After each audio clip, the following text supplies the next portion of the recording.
today's video, we're flipping the script. Rather than focusing on the darker or more complicated parts of Ndebele-Shona relations, I'll be sharing some amazing stories that highlight the humor, irony, and creativity found in their oral traditions.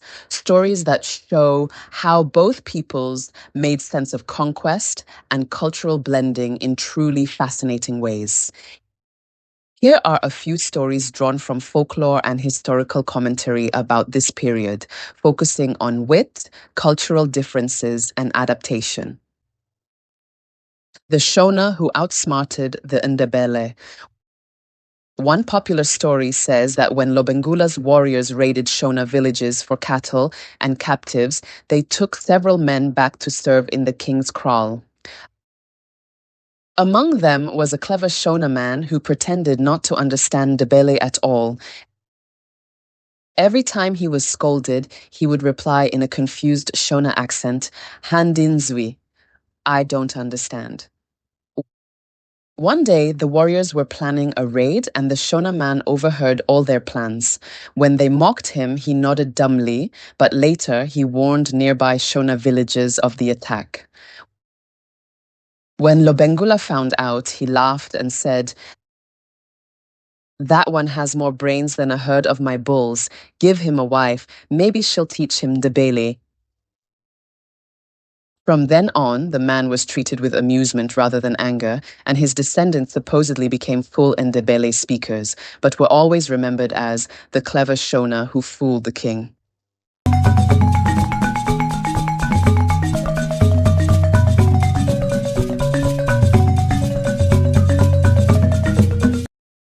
The language mix-up.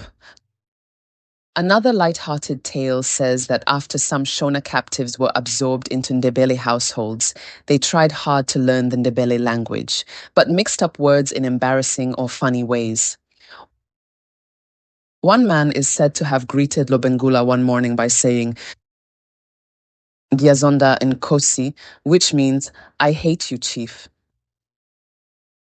He had meant to say, Nyajabula Nkosi, I am happy, chief.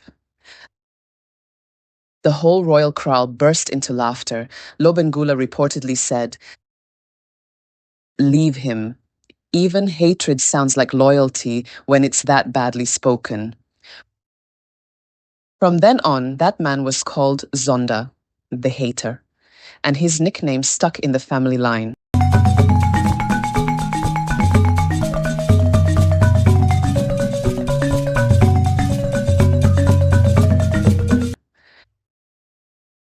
How the Shona became Ndebele.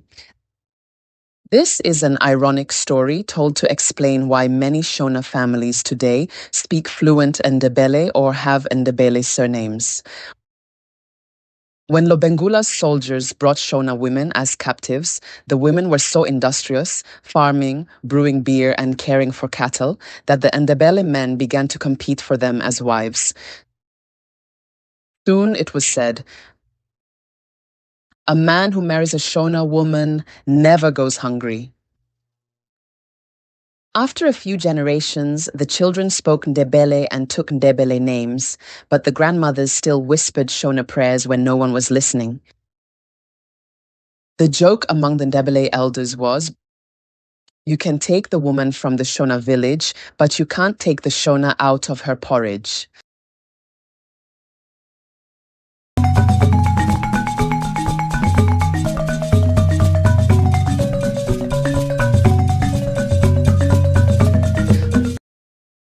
Lobengula's sense of humor. Lobengula himself was remembered as having a huge sense of humor and liking witty people. One Shona man who had been captured was ordered to sing for the king. Instead of a praise song, he sang a mocking song about how the Ndebele were so busy polishing their shields that they forgot to eat. The king reportedly laughed so hard that he said, let him stay. Anyone who can make a king laugh is worth more than 10 cattle.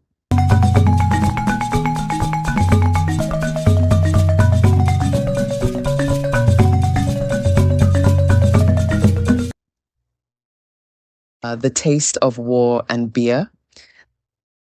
This tale comments on the difference in agricultural practices and diet, a common source of jest between the two groups. When Shona communities were incorporated into the Ndebele kingdom, Ndebele warriors were often surprised by the quality and quantity of Shona brewed finger millet beer, chibuku or uchwala. The Ndebele diet was traditionally more focused on meat and sorghum. One story says that after a successful cattle raid, a Ndebele warrior was given a generous gourd of Shona beer. He drank it quickly and declared, "This Shona drink has more strength than 1,000 spears. We conquer the men with our assegai spears, but they conquer our thirst with their millet." Lobengula, hearing the praise, reportedly allowed the captured Shona brewers to form their own village, joking, "If we cannot defeat them in the field, let us at least drown their fighting spirit in their own good beer."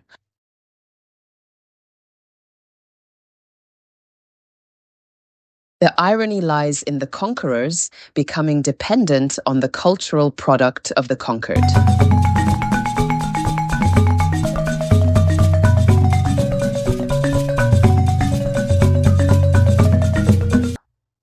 The basket weaving general. This story highlights the Ndebele focus on military matters versus the Shona focus on specialized crafts, particularly intricate basketry, Twanda. A captured young Shona man was brought before the king, who asked him what skill he could offer the military kraal. Expecting a confession of fear or a display of wrestling, the Shona man proudly presented a beautifully woven basket. Lobengula's generals scoffed. "What use is that soft work in a kingdom built on war?" The clever Shona man replied, "A basket carries the grain that feeds the soldier.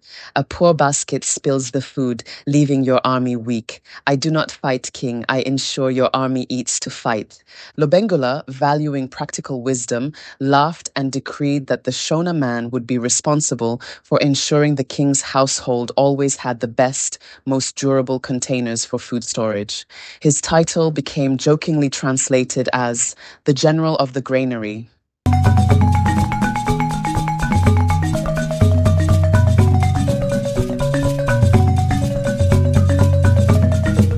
The man who preferred goats.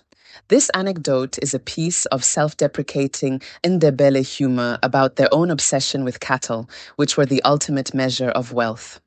When a Shona community was brought under Ndebele rule, one elder was asked to declare his wealth. Ndebele warriors expected him to boast about his cattle herd, but the Shona elder listed his goats and chickens with great pride. A Ndebele warrior mocked him, saying, "How can a man be satisfied with small, silly goats when the mighty Ndebele have the great herds of the Inkomo cattle?" The Shona elder simply smiled and replied, "The cow gives milk for the kraal, yes, but the goat is wiser. When the Ndebele war drum beats, the cow is too slow to run. My goats and I are already in the hills." The irony, according to the telling, is that the Ndebele warriors had to admit the practical truth. During raids and wars, small, agile livestock were far easier to hide than the massive, slow-moving cattle herds that often attracted the attention of other raiders, including the Boers and British. The tale makes light of the conqueror's over-reliance on a single vulnerable form of wealth. What these stories show.